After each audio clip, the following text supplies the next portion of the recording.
Hola compañeros, mi nombre es Kiandra Navarrete Hernández y yo les voy a presentar hoy sobre micosis pulmonares.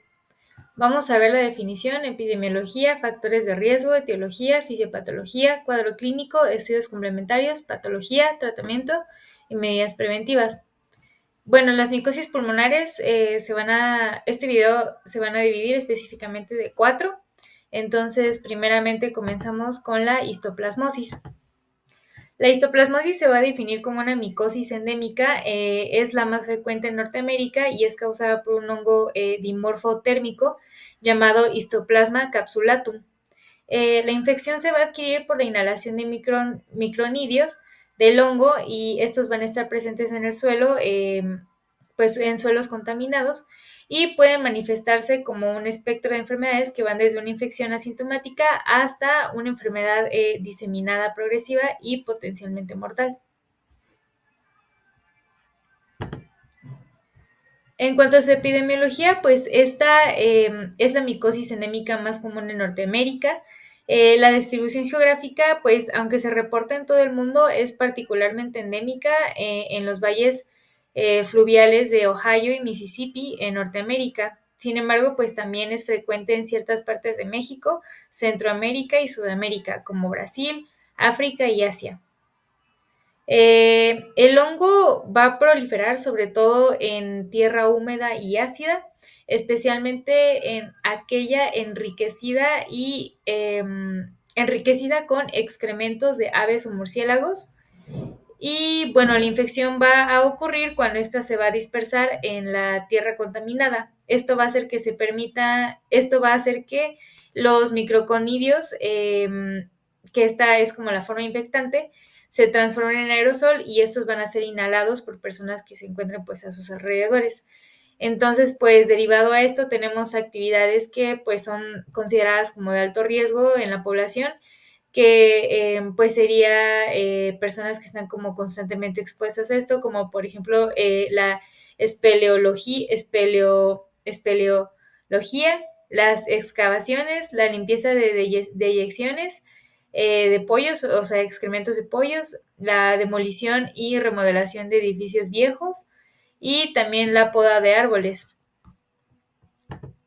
Entonces, así como les mencionaba, pues también vamos a tener factores de riesgo, pues importantes para esta enfermedad. Entonces, pues los factores de riesgo se van a dividir en aquellos relacionados con la exposición al hongo y aquellos relacionados con el desarrollo de la enfermedad grave. En cuanto a los riesgos de exposición, pues tenemos el residir o viajar a zonas endémicas y participar en actividades que dispersan tierra contaminada con excrementos de aves o murciélagos. También tenemos riesgos de enfermedad grave, específicamente la histoplasmosis diseminada progresiva, que esta es como la presentación más grave de la histoplasmosis. Y esta va a ocurrir en personas, pues, sobre todo inmunodeprimidas. Cerca del 70% de los casos van a ser en personas inmunodeprimidas. Y los factores de riesgo incluyen, pues, inmunodeficiencia celular, el SIDA, sobre todo en personas que tienen un recuento de linfocitos TCD4 menores a 200, en pacientes muy jóvenes o muy ancianos, también pacientes que estén usando fármacos inmunodepresores, estos usados para prevenir pues el rechazo de trasplantes o usados para trastornos inmunitarios. También tenemos pues inmunodeficiencias genéticas, como por ejemplo algunas personas aparentemente sanas que desarrollan la forma más grave de la histoplasmosis diseminada progresiva, que estas personas pueden tener inmunodeficiencias genéticas pues realmente no diagnosticadas. Y pues también tenemos riesgos de histoplasmosis pulmonar crónica, que estas serían en pacientes pues con tabaquismo o con EPOC. En cuanto a su etiología, pues el agente causal es el Histoplasma capsulatum. Este va a ser un hongo dimorfo térmico y va a tener dos variedades importantes. El Histoplasma capsulatum, variedad capsulatum, que esta es la causa como principal en casi todas las áreas endémicas de Norteamérica. Y también tenemos al Histoplasma capsulatum, variedad duboisi, Este se detecta en África y sus levaduras son morfológicamente más grandes que las de variedad capsulatum. Esa es la manera en la que las podemos pues como diferenciar. Y también tenemos pues diferentes formas del hongo, que va a ser también la forma micelial, que es la forma infectante. Esta es la forma en la que pues se encuentra en la naturaleza, o sea, en el suelo, y pues esta va a crecer a temperaturas ambiente en el laboratorio. Pues se va a caracterizar por tener microconidios y macroconidios, y esto es como lo que permite a este hongo alcanzar a los alvéolos. Y también tenemos la forma de la levadura, que esta es la patógena, que esta se va a encontrar poco después de infectar al hospedador. Los micelios se van a transformar en levaduras y esta forma crece a 37 grados centígrados en medios enriquecidos. Estas llegan a ser muy pequeñas y a veces pues muestran gemación angosta. En cuanto a la fisiopatología, pues primero tenemos que la infección inicial pues va a ocurrir tras la inhalación de los microconidios. Después tenemos que una vez dentro de los alvéolos, los macrófagos alveolares van a reconocerlos y van a como engullir rápidamente los microconidios. Y dentro del fagocito, pues los microconidios van a transformarse en levaduras en gemación. Y este proceso de transformación pues va a ser como crucial para la patogenia, y esto va a depender sobre todo pues del calcio y del hierro disponibles dentro del macrófago.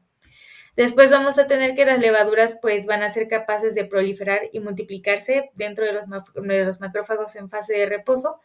Y pues antes de que se genere la inmunidad celular, las levaduras utilizan fagosomas como vehículos para viajar a través de los ganglios linfáticos, y desde ahí pues se van a dispersar por toda la sangre, y esto va a llegar pues a todo el sistema retículo endotelial, como el hígado, el vaso, la médula ósea. Después, aproximadamente después de 2 semanas de contraer la infección, pues se va a desarrollar una inmunidad celular suficiente, en donde los linfocitos T pues van a producir interferón gamma para ayudar a los macrófagos a destruir pues el microorganismo. Entonces la interleucina 12 y el factor de necrosis tumoral alfa van a ser los esenciales para esta respuesta. Los macrófagos, los linfocitos y las células epiteliales se van a organizar para formar un granuloma, bueno, para formar como granulomas que van a contener, van a contener como a los microorganismos. Y esto con el tiempo, los granulomas van a presentar fibrosis y calcificación. Entonces, por lo tanto, es común encontrar ganglios linfáticos mediastínicos calcificados o con calcificaciones hepatoesplénicas en personas sanas en zonas endémicas. Esto pues podría ser como una evidencia de una infección pasada y controlada. Sin embargo, pues también tenemos algo llamado el fallo de contención, que esto se da pues como se los mencionaba en los hospedadores inmunodeprimidos, en donde si la inmunidad celular no es suficiente o es deficiente, la infección no se va a contener apropiadamente y las levaduras van a continuar replicándose y diseminándose por todo el sistema retículo endotelial. Esto causando pues la histoplasmosis diseminada progresiva con afectación en múltiples órganos. Ahora, en cuanto al cuadro clínico, pues el espectro clínico va a depender pues mucho de la intensidad de la exposición y del estado inmunitario y la estructura pulmonar del hospedador. En la infección asintomática, pues esta es la forma más común en personas inmunocompetentes con baja exposición. La mayoría de las infecciones pues no generan síntomas, y hasta el 75% de los adultos en zonas endémicas pues tienen evidencia radiográfica o inmunitaria de infección, pues sin haber tenido pues realmente síntomas. En la histoplasmosis pulmonar aguda, pues esta va a ocurrir 1 a 4 semanas después de la exposición, y aquí los pacientes van a presentar un cuadro similar a un resfriado común o gripe, que sería fiebre, escalofríos, sudoración, cefalea, mialgias, anorexia, tos seca, disnea y dolor torácico. Si acaso en las radiografías de tórax podríamos llegar a encontrar neumonitis con adenopatía iliar o mediastínica prominente, y pues los infiltrados pueden ser focales o difusos, esto dependiendo si tuvimos una exposición leve o una exposición intensa. También tenemos la otra parte, que sería, como les comentaba, la histoplasmosis diseminada progresiva. Esta es la forma, aquí tenemos como varias formas, que sería la forma aguda grave. Esta puede tener una evolución letal rápida y va a cursar con infiltrados pulmonares difusos, insuficiencia respiratoria y choque. Y en la forma subaguda crónica vamos a tener una evolución un poco más lenta con una distribución focal en órganos. Las manifestaciones frecuentes pues van a ser fiebre, pérdida de peso, hepatoesplenomegalia y trombocitopenia. Y bueno, también tenemos a la histoplasmosis pulmonar cavitaria crónica. Esta va a ocurrir en personas fumadoras con neumopatía estructural previa, como por ejemplo un enfisema. Y aquí los síntomas van a ser tos productiva, disnea, febrícula, sudoración nocturna y pérdida de peso. En la radiografía podemos encontrar una radiografía muy similar a la tuberculosis con infiltrados en el lóbulo superior, cavitaciones y engrosamiento pleural. Sin embargo, esta va a ser pues progresiva y más lenta si no se administra tratamiento. Ahora, en cuanto a los estudios complementarios, pues tenemos primeramente el cultivo micótico, que esta es pues referida como la prueba Gold Standard. Esta puede tardar hasta un mes en obtener los resultados, esa es como la parte negativa, y pues suele ser negativa realmente en casos leves, pero es positiva hasta el 75% en los casos pues graves de la histoplasmosis, en la histoplasmosis pulmonar crónica. Y pues también las mejores muestras de la forma grave es en el lavado broncoalveolar o en el aspirado de médula ósea y sangre. También tenemos las tinciones y la citopatología o la histopatología. Aquí pues esta puede ser útil en la forma grave de la histoplasmosis y ya que pues aquí identifica estructuras similares a la levadura del histoplasma en materiales de biopsia. Y pues también tenemos la detección antígeno. Esta puede llegar a ser una prueba pues bastante útil y rápida, especialmente para la forma grave y pues también para en caso de llegar a tener enfermedad pulmonar aguda difusa. Aquí pues se va a realizar en líquidos corporales como orina, suero, líquido o líquido cefalorraquídeo y esta va a tener una sensibilidad hasta el 95%. También pues, vamos a tener la serología, que pues aquí sería la detección de anticuerpos. Aquí se pueden usar como varios métodos, como el de inmunodifusión, la fijación de complemento y inhumoanálisis, en donde aquí pues vamos a detectar IgM e IgG. Esta pues ayuda al diagnóstico en personas pues inmunocomprometidas y es muy útil para el diagnóstico de histoplasmosis pulmonar crónica. Las únicas limitaciones sería que pues en realidad es muy poco sensible al inicio de la infección, tiene una menor sensibilidad en pacientes inmunodeprimidos y pues los resultados positivos de una infección pasada pueden llegar a llevar a un diagnóstico pues erróneo de la enfermedad. En cuanto a la patología, pues tenemos que en tejido pues se pueden observar levaduras pequeñas intracelulares y en personas inmunocompetentes pues se llegan a observar granulomas fibrosos y calcificados, esto con cavitaciones y fibrosis pulmonar progresiva. En cuanto al tratamiento, pues no se recomienda en la mayoría de casos leves o asintomáticos. En pacientes inmunocomprometidos también como que no se suele recomendar tanto en casos leves, ya que pues normalmente suelen resolverse pues solos. Las indicaciones de tratamiento pues nada más serían en pacientes con la forma grave de la histoplasmosis, todos los pacientes con histoplasmosis pulmonar crónica y pacientes con histoplasmosis pulmonar aguda sintomática que pues realmente no mejoran. Y pues los fármacos de elección en caso de, pues en casos graves sería anfotericina B en presentación lípida y en casos leves a moderados sería itraconazol. Y en esquemas específicos, esto acompañado, pues por ejemplo, la neumopatía aguda moderada a grave sería aquí igual anfotericina B, en histoplasmosis pulmonar crónica itraconazol, en la forma grave sería igual anfotericina B. Y bueno, en cuanto al manejo de pacientes inmunosuprimidos, pues se debe disminuir el grado de inmunosupresión en la medida de lo posible. En pacientes con SIDA, pues la terapia antirretroviral pues va a mejorar el pronóstico de pues estos pacientes.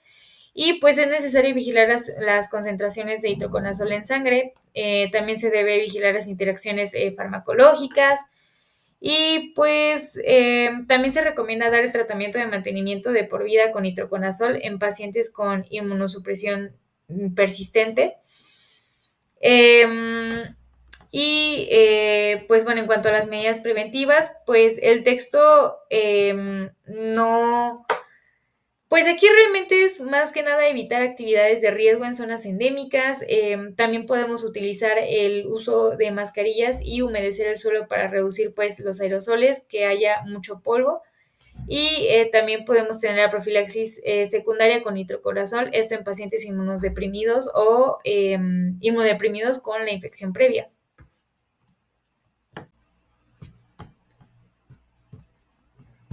Bueno, ahora les voy a hablar sobre la coccidiomicosis.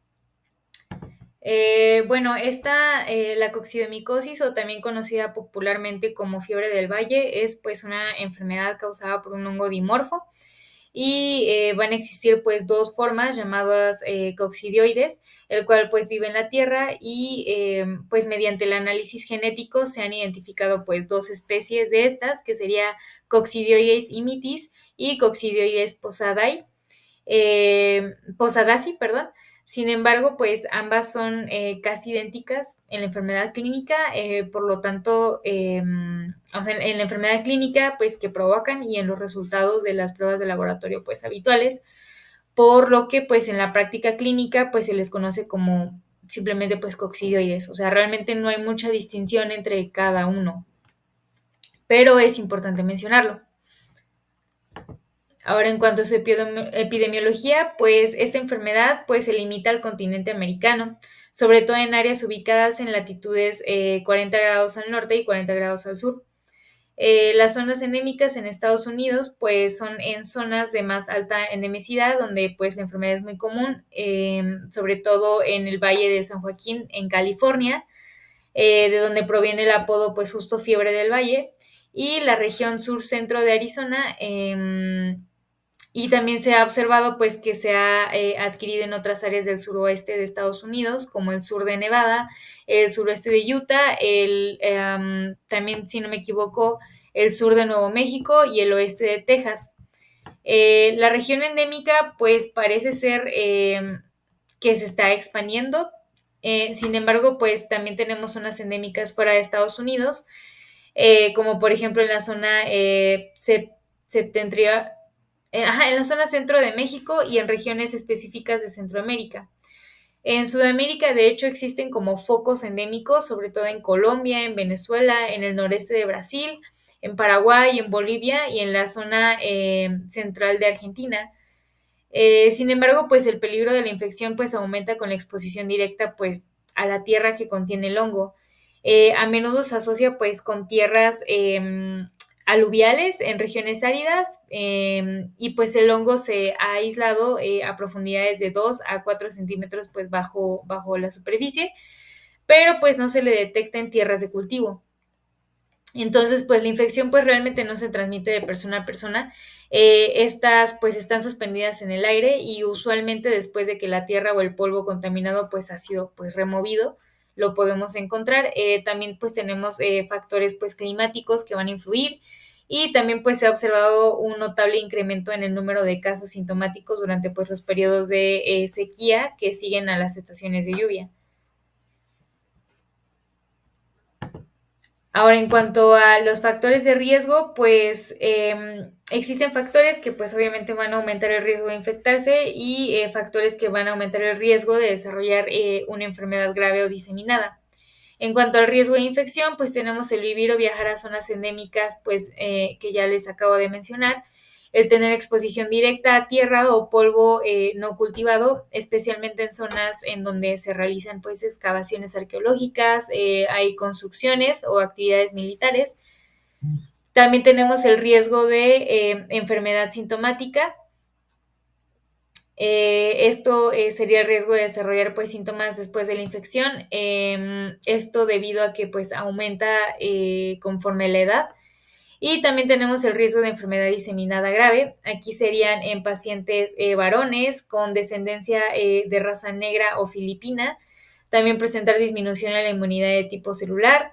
Pacientes con infecciones con infección por VIH, especialmente con un recuento de linfocitos TCD4 menor a 200. En pacientes que reciben tratamiento prolongado con glucocorticoides como la prednisona, en pacientes que han recibido trasplantes de órganos sólidos, pacientes con tratamiento con antagonistas del factor de necrosis tumor alfa y en mujeres que se infectan pues durante el segundo o tercer trimestre del embarazo. En cuanto a la etiología, pues el agente causal, como les comentaba al principio, pues es el hongo dimorfo coccidioides. Y pues las dos especies identificadas que causan la enfermedad son Coccidioides imitis y Coccidioides posadacea.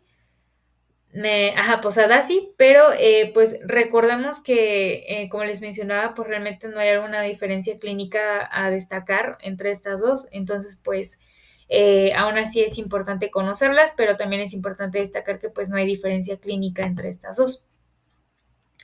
Ahora, en cuanto a su fisiopatología, pues en la tierra, como les comentaba, el hongo va a crecer en forma de moho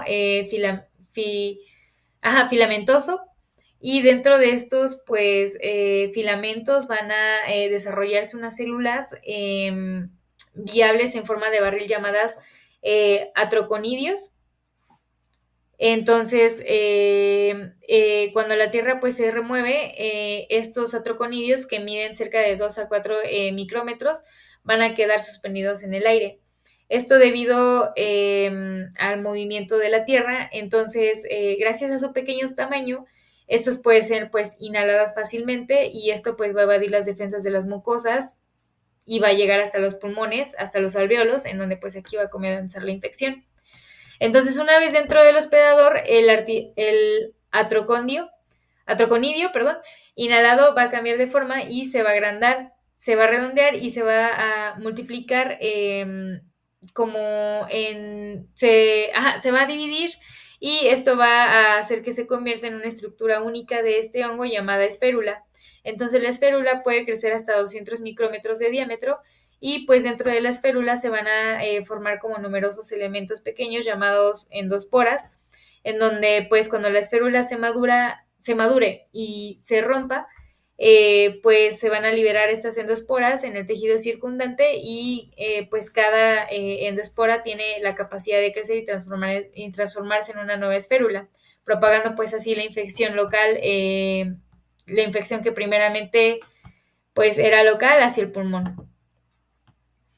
Y pues en el cuadro clínico, pues el espectro de la enfermedad pues es muy amplio, desde la ausencia total de los síntomas, lo mismo que histoplasmosis, hasta una enfermedad diseminada mortal. Entonces, pues como les comentaba, pues realmente la infección asintomática va a ocurrir en el 60% de todas las personas que se van a infectar con coccidioides. Realmente en la mayoría pues no desarrollan ningún síntoma, y pues de hecho esta es la presentación más frecuente, igual que en histoplasmosis, o sea, normalmente los pacientes no tienen pues síntomas.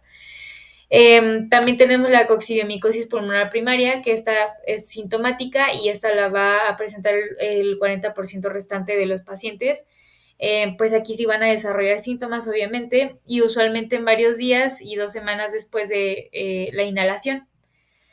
Y pues tenemos síntomas pulmonares, como pues los más comunes son fiebre, tos y dolor pleurítico. Y también tenemos manifestaciones inmunitarias que a menudo el paciente desarrolla, sobre todo manifestaciones cutáneas que son una reacción a la infección, como por ejemplo el eritema nodoso, el eritema multiforme o un exantema maculopapular eritematoso.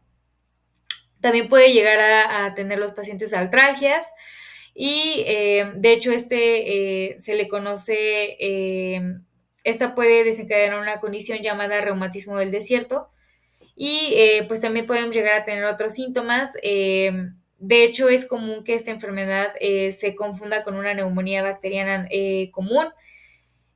Sin embargo, pues es importante distinguirlas. La forma en la que tal vez podríamos distinguirla es pues por la clínica. Algo que nos sugeriría coccidiomicosis es un paciente que tiene sudoración nocturna, fatiga profunda, pacientes con eosinofilia, la falta de respuesta a los antibióticos y pues la presencia de ganglios linfáticos pues ileares agrandados. en la radiografía de tórax. También tenemos complicaciones pulmonares que pues en la mayoría de pacientes esto no suele pasar, pero pues es importante mencionarlo. Entonces, en cuanto a las complicaciones pulmonares, pues tenemos los nódulos pulmonares, que estos van a ser residuos pues de la neumonía y suelen ser únicos y pues se localizan mayormente en lóbulos superiores. Estos pueden ser difíciles de distinguir de un cáncer de pulmón, por ejemplo, en las radiografías, ya que ambos pues pueden encenderse en un estudio PET. También tenemos las cavitaciones pulmonares, en donde aquí se van a formar cuando un nódulo se rompe y vacía su contenido en un bronquio, dejando una cavidad de pared, pues delgada, por así decirlo. Esas cavidades pues suelen causar tos persistente o hemoptisis, perdón, y un dolor pleurítico. También tenemos la otra presentación de la enfermedad, que sería coccidiomicosis pulmonar crónica. Se va a manifestar con síntomas pues prolongados de fiebre, tos y pérdida de peso. Es más común en pacientes que ya tenían una enfermedad pulmonar previa. También tenemos la neumonía difusa, que esta es una forma grave que se va a presentar con un patrón pulmonar reticulonodular, difuso en la radiografía, y va a estar acompañado de disnea y fiebre. Esta normalmente suele ocurrir pues en casos de exposición pues muy intensa al hongo o en pacientes con una supresión profunda pues de la inmunidad, como por ejemplo pacientes con SIDA. Y también tenemos la enfermedad diseminada, que esta pues ocurre en menos del 1% de las personas infectadas. Aquí la infección se va a propagar fuera de la cavidad torácica, generalmente en los primeros 6 meses tras la infección. Y los sitios comunes pues van a ser la piel, los huesos, las articulaciones, las partes blandas y las meninges. Y bueno, ahora en cuanto a los estudios complementarios, pues tenemos la serología, que sería la detección de anticuerpos. Esta va a ser pues esencial para confirmar pues el diagnóstico. Aquí tenemos los anticuerpos IgM y los anticuerpos IgG. También tenemos pues el cultivo. El hongo puede crecer en medios artificiales de laboratorios en un plazo de 3 a 7 días, pero pues se puede cultivar en muestras de esputo sobre líquidos respiratorios o biopsias de tejido.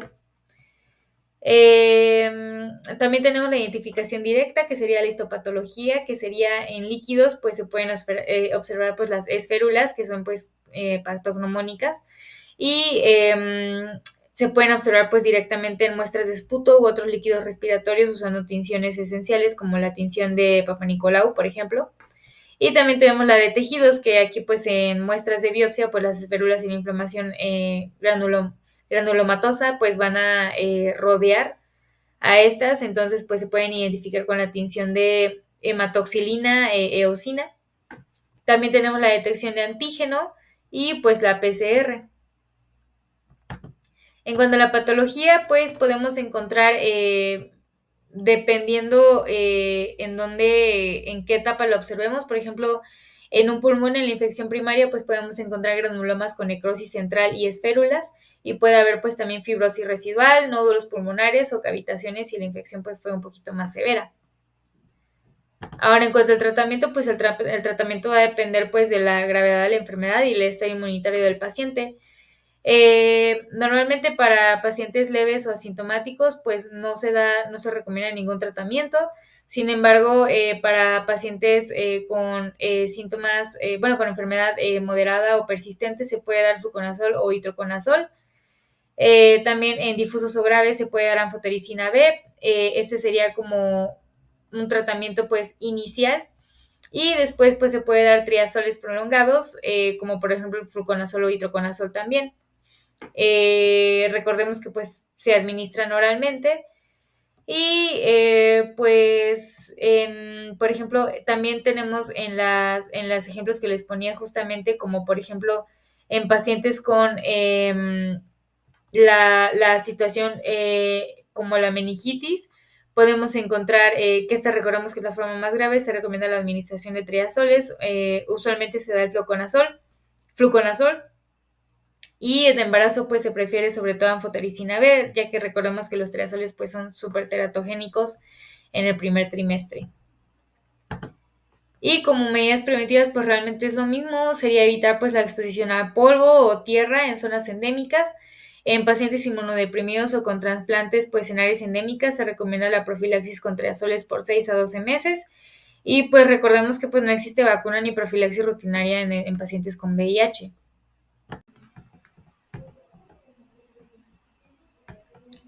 Ahora, en cuanto al siguiente tema, pues vamos a tener a la aspergilosis. La aspergilosis, pues, es un término general que se utiliza para describir, pues, a todas las enfermedades causadas por una de las casi 50 especies patógenas y alérgenas del hongo Aspergillus. Es importante destacar que solo las especies que son capaces de crecer a una temperatura de 37 grados pueden causar una infección invasora. Sin embargo, pues otras especies no tienen pues esta capacidad, pues aún pueden producir pues síntomas, bueno, más bien síndromes alérgicos. Y bueno, las principales pues especies y las enfermedades que la causan, pues las explicaré un poquito más en cuanto a la etiología. En cuanto a pues su epidemiología, pues el hongo Aspergillus tiene una distribución mundial en donde pues esta se va a encontrar de forma ubicua en el ambiente y pues creciendo más a menudo en vegetales en descomposición como por ejemplo la composta y en ropa de cama. Esta también se suele encontrar pues en el aire, en superficies de interiores y exteriores y pues en el agua de reservorios superficiales. También, pues la exposición humana, pues es cotidiana y constante realmente, pues una persona puede inhalar desde unas cuantas conidias, que serían las esporas, hasta pues millones de ellas en un día. Sin embargo, pues estos números tan grandes de esporas, pues se van a encontrar pues típicamente en lugares pues muy polvorientos, como sitios donde se almacena heno. En cuanto a la adquisición de la infección, pues en personas inmunocomprometidas, pues generalmente se requiere una exposición pues muy intensa para causar pues esta enfermedad en una persona sana. Sin embargo, pues ejemplos de esto pues incluyen trabajos de construcción, la manipulación de corteza de árbol llena de moho o pues el manejo de heno o compost que pueden causar pues una aspergilosis pulmonar aguda. Sin embargo, pues en cuanto a ambiente intrahospitalario o nosocomial, pues las infecciones adquiridas en el hospital pues son realmente más comunes. Los brotes epidémicos hospitalarios pues generalmente se relacionan directamente con una fuente de aire contaminada o con actividades de construcción en el hospital. También la filtración de aire de alta eficiencia es una medida pues crucial para proteger a los pacientes pues de alto riesgo. Entonces, pues la aspergilosis invasora, pues el periodo de incubación después de la exposición, pues es muy viable, con casos documentados que van hasta los 2 días, hasta los 90 días. Y en cuanto a la frecuencia geográfica, pues realmente la frecuencia de las distintas formas de aspergilosis, pues varía notablemente según la geografía. La sinusitis granulomatosa crónica, pues es rara fuera del cercano Oriente y la India. Sin embargo, la queratitis micótica es particularmente frecuente en Nepal, en India, por ejemplo, y la aspergilosis pulmonar crónica pues surge como una complicación después de una tuberculosis pulmonar. Esto cerca del 6 al 13% de los casos tratados. Y bueno, ahora en cuanto a factores de riesgo, pues realmente aquí los factores de riesgo pues varían drásticamente dependiendo del tipo de aspergilosis al que nos encontremos. Para la aspergilosis invasora, que es la forma más grave, tenemos la neutropenia grave con una disminución severa de los glóbulos blancos, comúnmente pues después de una quimioterapia. Eso también tenemos a pacientes que tienen uso de glucocorticoides, también la disfunción de los fagocitos es en condiciones pues en donde las células no funcionan bien, como por ejemplo en la enfermedad granulomatosa crónica. También tenemos infección avanzada por VIH y recaídas de leucemia. También pacientes que se encuentran en unidades de cuidados intensivos. También pacientes que cursan actualmente con infecciones virales graves, como por ejemplo gripe grave y COVID. También pacientes con EPOC, también pacientes que están en tratamiento con inmunomoduladores nuevos, como por ejemplo fármacos como infliximab, ibrutinib. Estos pueden agravar el riesgo y también tenemos, pues, por ejemplo, otros como el tratamiento con oxigenación con membrana extracorpórea, hepatopatía grave y niveles altos pues de hierro. Sin embargo, pues para la aspergilosis pulmonar crónica, pues realmente aquí sería pacientes con enfermedad pulmonar subyacente, Un estado inmune pues débil también puede afectar y también el uso de glucocorticoides.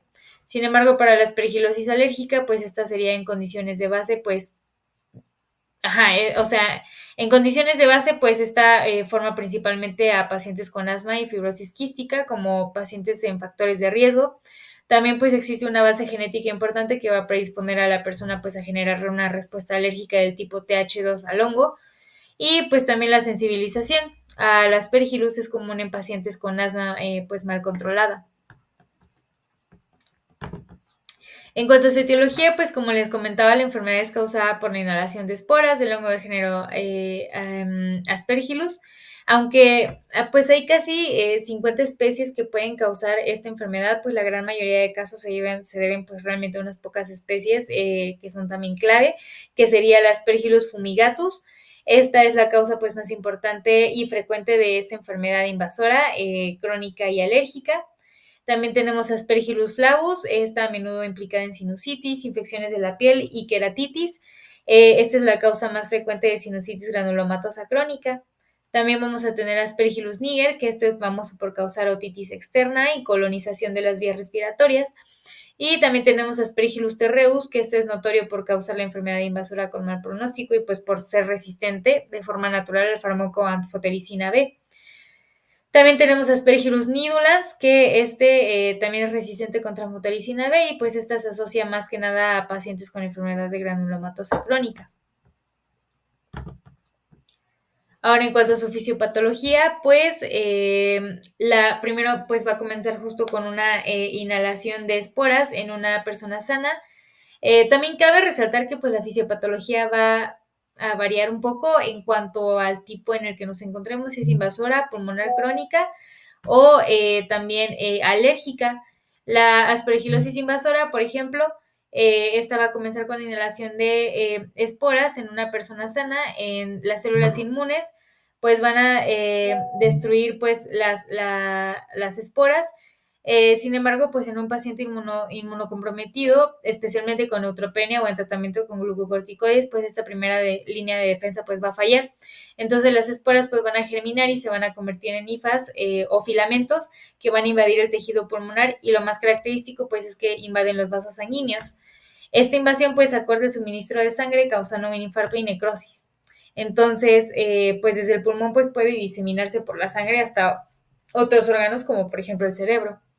También tenemos la aspergilosis pulmonar crónica, que esta ocurre en personas con pulmones ya dañados. Por ejemplo, una cavidad dejada por la tuberculosis. Las esporas inhaladas pues se van a alojar en esta cavidad y van a crecer ahí. El sistema inmune del paciente pues no está lo suficientemente débil como para permitir la invasión, pero tampoco lo suficientemente fuerte como para pues combatirla, ¿no? Esto resulta pues en una inflamación crónica persistente que lentamente destruye el tejido pulmonar circundante y va a expandir a la cavidad a lo largo de los meses o años. Y en cuanto a la aspergilosis broncopulmonar alérgica, pues esta no es una infección, sino una reacción de hipersensibilidad alérgica realmente. El hongo va a colonizar el moco de las vías respiratorias de pacientes con asma o fibrosis quística y pues el sistema inmune del paciente, debido a una predisposición genética, va a reaccionar de forma pues exagerada a la presencia del hongo. Esto montando una respuesta alérgica del tipo TH2 que pues va a ser muy muy intensa y pues esta respuesta inflamatoria esta es la respuesta inflamatoria más bien, y no el hongo en sí. Esta es la que causa pues obstrucción bronquial y la producción de tapones de moco y pues también el daño pulmonar pues progresivamente. Ahora, en cuanto al cuadro clínico, pues lo mismo, también va a variar dependiendo al que nos encontremos. La aspergilosis pulmonar invasora pues va a afectar a los pulmones en más del 80% de los casos. Los síntomas iniciales pueden ser mínimos o estar ausentes y pues las características más frecuentes pues van a ser fiebre, que a menudo no responde a antibióticos, pero sí a esteroides, tos, molestias torácicas inespecíficas, disnea y a veces pues también hemoptisis, que en realidad es muy raro. Y la enfermedad va a progresar pues rápidamente en días o semanas si no se trata. También tenemos la sinusitis invasora, que aquí vamos a observar en pacientes con leucemia o trasplantes de médula ósea. Aquí se va a provocar fiebre, molestia nasal o facial, obstrucción y secreción nasal. En cuanto a la traqueobronquitis por Aspergillus, aquí realmente por la infección se va a limitar a las vías respiratorias, a la tráquea, a los bronquios, y esta puede ser ulcerosa o pseudomembranosa. Esta va a ser frecuente en receptores de trasplantes y pacientes con ventilación mecánica. También tenemos la aspergilosis diseminada, que esta va a ocurrir en pacientes más inmunodeprimidos. El hongo se va a diseminar desde los pulmones a los múltiples órganos y pues el sitio más común, de diseminación va a ser el encéfalo. También tenemos otros sitios que van a incluir en la piel las lesiones necróticas, la tiroides, el hueso, los riñones y pues también válvulas cardíacas. También tenemos la aspergilosis cerebral, una complicación pues esta devastadora, puede presentarse como abscesos cerebrales o infartos hemorrágicos o meningitis, y pues los síntomas incluyen cambios en el estado de ánimo, signos neurológicos focalizados, convulsiones, alteración del estado mental. También tenemos, pues como les comentaba, pues esto depende mucho pues realmente al que nos encontremos. Sin embargo, pues también, por ejemplo, en la aspergilosis pulmonar crónica, pues como les comentaba, pues es la forma más común. La característica distintiva es la presencia de una o más cavidades pulmonares que se van a expandir lentamente durante meses o años, y esta se suele asociar más con síntomas sistémicos como fatiga y pérdida de peso. La complicación pues más grave pues es la hemoptisis que suele pues ser mortal. También tenemos la sinusitis crónica por Aspergillus, que pues esta realmente se puede como subdividir. Sin embargo, no voy a entrar mucho a esto porque pues si no, no voy a acabar. Entonces, los estudios complementarios, pues aquí el diagnóstico pues depende del síndrome que se sospeche. En cuanto a la aspergilosis invasora aguda, pues el diagnóstico suele ser difícil y pues muchos casos se pasa por alto hasta la autopsia. Se requiere pues realmente un alto índice de sospecha y pues en este caso podemos solicitar una tomografía computarizada de tórax, en donde pues un hallazgo temprano en pacientes con neutropenia pues es el signo de halo, que es una imagen de vidrio desmerilado alrededor de un nódulo.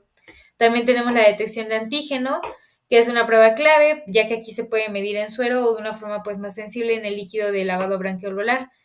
Aquí pues un resultado positivo en suero pues puede preceder a los síntomas clínicos.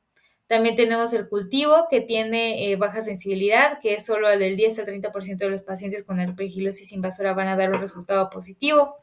Y también podemos tener a la PCR. También para la aspergilosis crónica, pues aquí tenemos la detección de anticuerpos, la serología. También tenemos estudios de imagen como la tomografía computarizada de tórax, el cultivo y el PCR también. Y para formas alérgicas podemos usar pues el APA, que se va a requerir una concentración sérica de inmunoglobulina E total elevada, además de la detección de pues la IgE específica contra pues esta misma.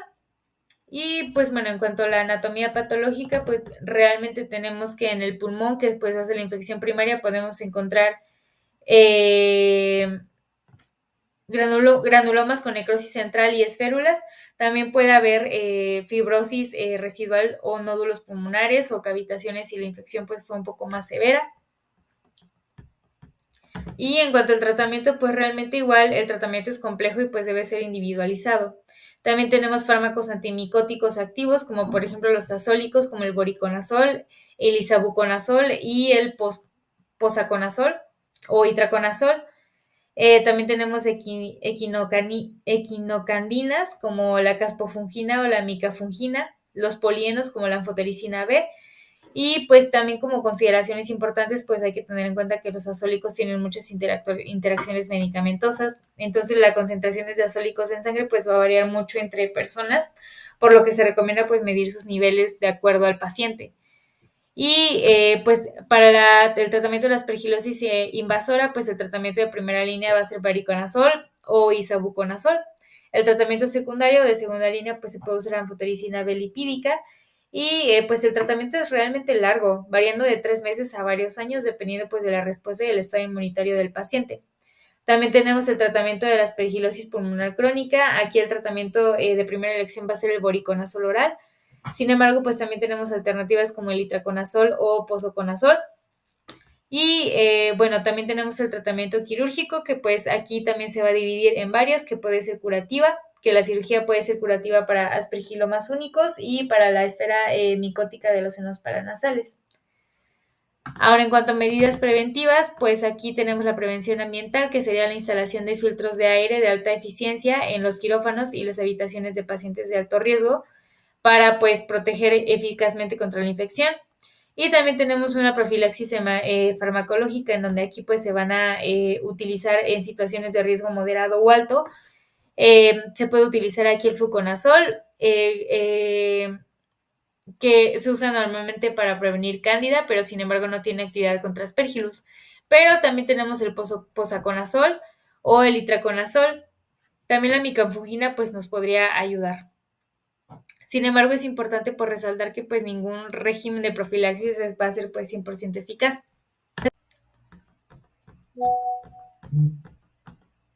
Y bueno, ahora como último tema tenemos a la neumocistosis.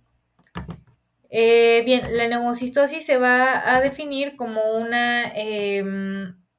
bueno, más bien, la neumocistosis es un patógeno oportunista que va a representar una causa importante de neumonía en hospedadores inmunodeprimidos. Este va a afectar sobre todo a pacientes infectados por el virus de la inmunodeficiencia humana, o sea, VIH, así como en personas con trasplantes de órganos, neoplasias malignas, hematológicas y aquellas que reciben dosis altas de glucocorticoides o tratamientos inmunosupresores con anticuerpos pues monoclonales.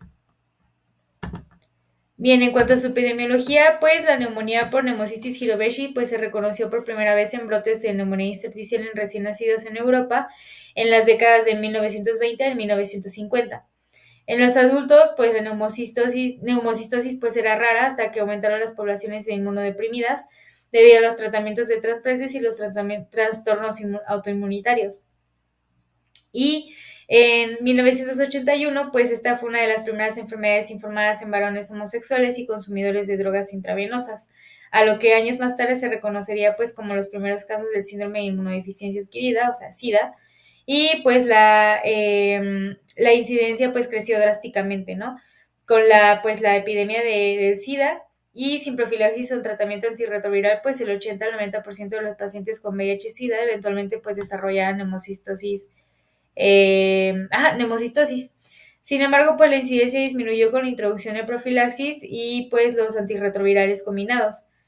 Pero pues sin embargo, pues esta sigue siendo pues una de las principales causas de morbilidad relacionada con SIDA, especialmente en personas que no saben pues que están infectadas por el VIH hasta que su pues inmunodepresión pues es grave, o en aquellas con recuentos de linfocitos TCD4 pues menores a 200, que pues no reciben antirretrovirales ni profilaxis.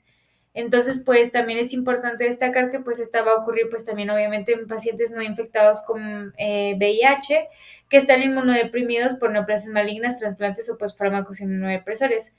Pero pues se informa cada vez más en pacientes que reciben inhibidores del factor de necrosis tumoral alfa u otros anticuerpos monoclonales inmunodepresores.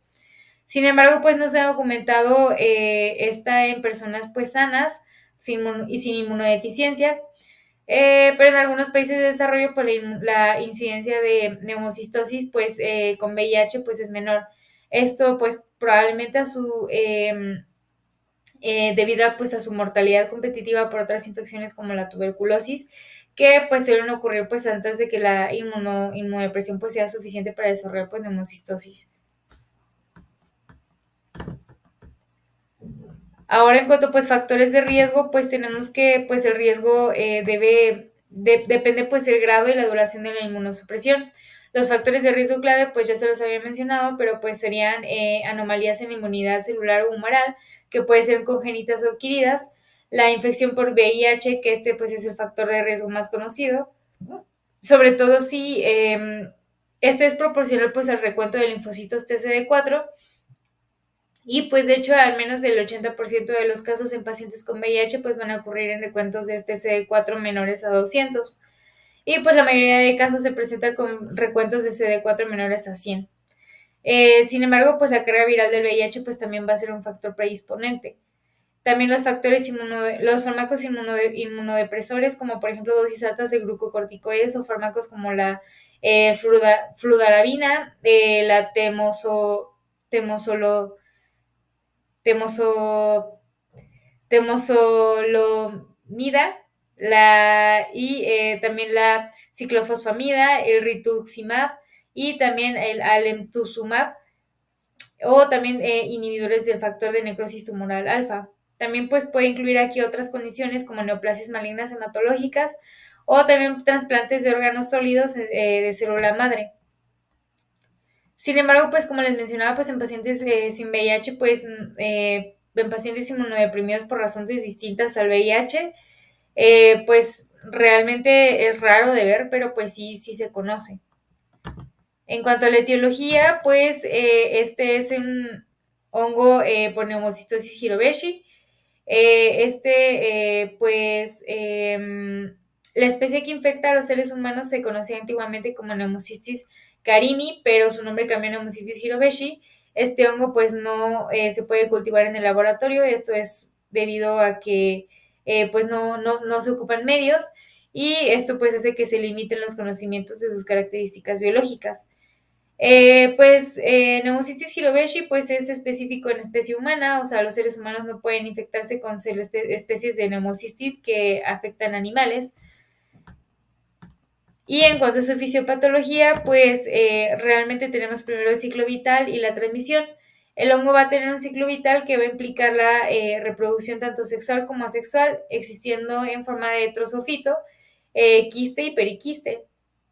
Entonces se cree que pues neumocistis humano pues se va a transmitir por vía respiratoria o aerosoles. Entonces, pues los estudios serológicos muestran que la mayoría de las personas que se exponen a Pneumocystis jirovecii, pues a una edad temprana, pues tienen un poco de más riesgo de infección. Antes se creía que pues se desarrollaba por la reactivación de la infección latente, sin embargo, pues la evidencia molecular actual deja en claro que pues se puede desarrollar por una infección primaria o una reinfección pues reciente. Sin embargo, pues es difícil demostrar si la reactivación de una infección latente pues realmente ocurre. También, pues en cuanto a los reservorios, pues se cree que la fuente de infección pues son personas saludables o inmunodeprimidas que tienen una infección o reinfección reciente, o también personas inmunodeprimidas con pues Pneumocystis jirovecii clínica activa.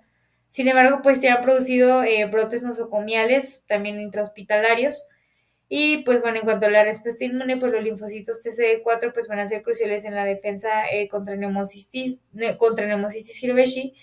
Esto debido a que cuando una persona está inmunodeprimida, pues el hongo que se supone que es inhalado, pues va a proliferar en el pulmón y va a inducir pues a una respuesta inflamatoria de linfocitos mononucleares.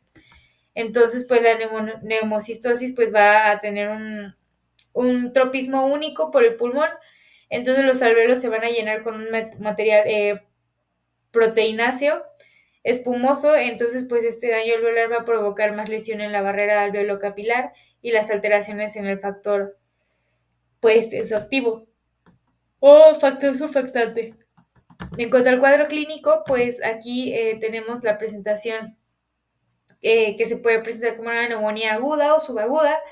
En cuanto a los síntomas, pues al principio los síntomas pueden ser realmente pues vagos, como una sensación de disnea, falta de aire. Posteriormente pues se agregan fiebre y tos no productiva o seca. Y pues la disnea se vuelve progresiva y pues sin tratamiento pues va a conducir a la insuficiencia respiratoria y a la muerte. En cuanto a la evolución, pues en pacientes con VIH, pues la evolución suele ser indolente, o sea, lenta, progresando durante días, semanas o incluso meses. Sin embargo, pues en pacientes con inmunodepresión por otras causas, pues la enfermedad suele ser más aguda y pues evoluciona a insuficiencia respiratoria en solo unos cuantos días. En cuanto a la exploración física, pues realmente los hallazgos son pues inespecíficos, o sea, no son patognomónicos de esta enfermedad. El dato clínico, pues, que podríamos encontrar, y eso, pues, si acaso podemos encontrar saturación baja de oxígeno, ya sea en reposo o con el esfuerzo. Y también, pues, al principio, en la auscultación de tórax, pues, puede ser normal. Realmente aquí es raro encontrar ruidos anormales. Sin embargo, pues, más tarde pueden aparecer estertores difusos.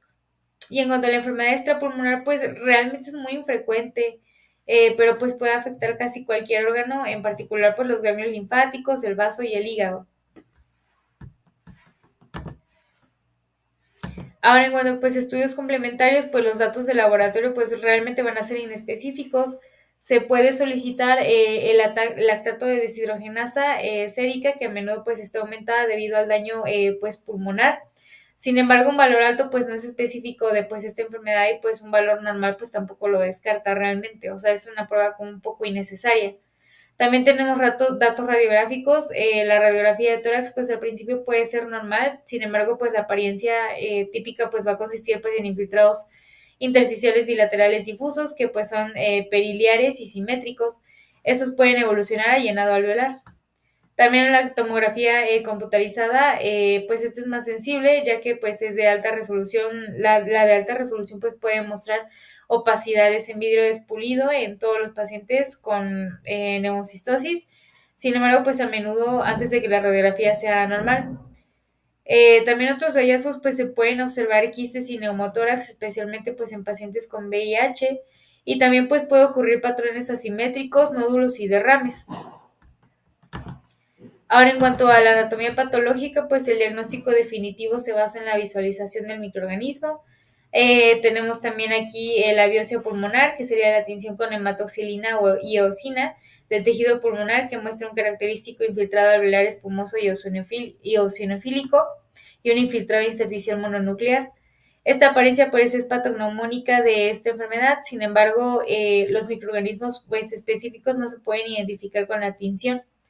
También tenemos la identificación del microorganismo, pues el diagnóstico pues se establece en el tejido o secreciones pulmonares o son pues tinciones especiales que pues tiñen la pared del quiste.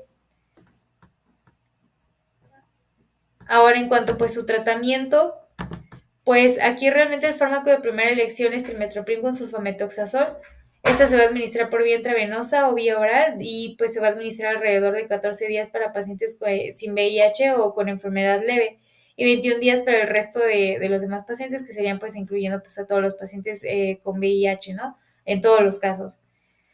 En cuanto pues podemos tener también algunos efectos adversos como la leucopenia, hepatitis, exantema y fiebre, pero pues realmente es muy rara esta. Sin embargo, pues los pacientes con infección por VIH pues tienen una incidencia inusualmente alta a la hipersensibilidad a este tratamiento. Por eso mismo pues presentamos también fármacos alternativos, como por ejemplo la pentamidina intravenosa, que esta pues es una alternativa, pero pues también debe considerarse que pues se debe administrar lentamente para evitar la hipotensión. Es intravenosa, por lo cual pues tendría que ser pues intrahospitalaria su aplicación. Y pues también puede tener efectos adversos graves como disfunción renal, alteración de la glucemia, hipoglucemia o hiperglucemia y arritmias. También tenemos a la clindamicina también, y también tenemos también a un adyuvante que podrían ser aquí glucocorticoides en casos moderados o graves. Y ahora, como medidas preventivas, pues realmente sería reducir la inmunosupresión si es posible. Se pueden iniciar en el VIH pues tratamiento con trimethoprim sulfametoxazol. Si el recuento de linfocitos TCD4 pues es menor a 200. También en pacientes con no VIH pues se puede administrar la profilaxis según inmunodepresión clínica. Se puede administrar dosis de prednisona o uso de inmunosupresores potentes. En cuanto a alternativas, pues tenemos a la dapsona, la tobacuona, la pentadimina y la pentadimina inhalada. Y en cuanto a precauciones, pues sería aislar a pacientes con neumocitis Hiroveshi pues activa frente a otros inmunodeprimidos. Eso sería todo. Muchas gracias.